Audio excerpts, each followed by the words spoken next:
আসসালামু আলাইকুম। আমরা আজ দেখব মুক্তিযোদ্ধা বিষয়ক মন্ত্রণালয় থেকে সর্বশেষ যে নোটিশগুলো জারি করেছে মুক্তিযোদ্ধা বিষয়ক মন্ত্রণালয়।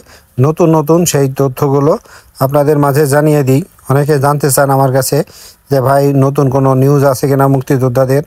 তো দেখেন এখানে 6 তারিখের 6 নম্বর নিউজে এটা বলা হচ্ছে, ঐতিহাসিক মুজিবনগর দিবস 2025-এর বিভিন্ন কর্মসূচি বাস্তবায়নে ব্যয় নির্বাহে আর্থিক মঞ্জুরি জ্ঞাপন। ঐতিহাসিক মুজিবনগর দিবস যে দিবসটি পালন করা হয় সেই দিবস বাবদ 50 লক্ষ টাকা মেহেরপুর জেলা প্রশাসকের অনুকূলে ছাড়পত্র নির্দেশ করা হয়েছে।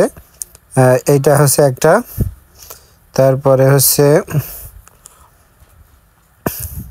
কর্মসূচি বাস্তবায়নের জন্য যে আর্থিক মঞ্জুরি জ্ঞাপন সেটা করেছে মুক্তিযুদ্ধ বিষয়ক মন্ত্রণালয়। আর হচ্ছে সিসিটিভি ক্যামেরা স্থাপন সহ বিভিন্ন যে অন্যান্য উত্তোলন করা আছে 75,000 টাকা, সেই বিষয়ে বলা হয়েছে। তারপরে এখানে রয়েছে 6 তারিখের আরেকটা আছে যোগদানপত্র। এটা হচ্ছে যে জনপ্রশাসন মন্ত্রণালয়ের 23 মার্চ 2025 যুগ্ম সচিব পদে সংযুক্তির ভিত্তিতে পদায়ন করা হয়েছে। এর প্রেক্ষিতে অদ্য 23 তারিখ অপরাহ্নে যুগ্ম সচিব মুক্তিযোদ্ধা বিষয়ক মন্ত্রণালয়ে যোগদান করবে। যোগদানের বিষয়ে দেওয়া আছে।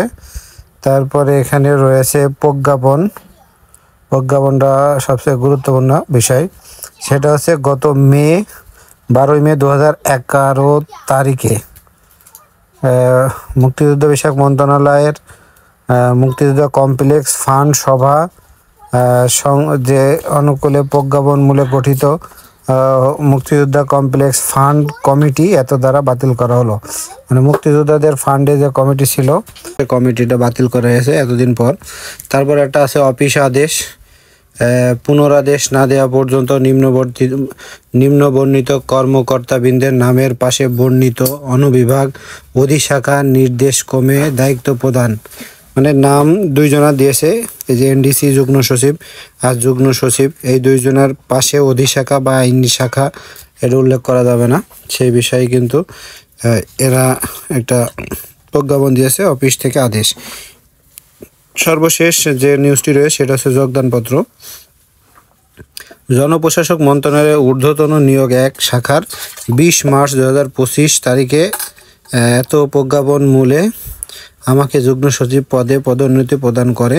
পরবর্তীতে জনপ্রশাসন মন্ত্রণালয় 2 শাখা 23 মার্চ 25 তারিখে প্রজ্ঞাপনের মূলে আমাকে মুক্তিযুদ্ধ বিষয়ক মন্ত্রণালয়ে বদলি করার আমি 23 তারিখে যুগ্ম সচিব হিসাবে দাখিল করলাম।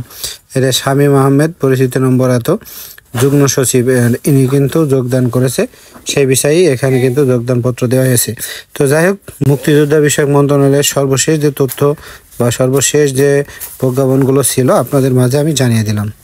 তো ভিডিওটি ভালো লাগলে অবশ্যই কমেন্ট করবেন আর আপনার সুন্দর মতামত দিয়ে পাশে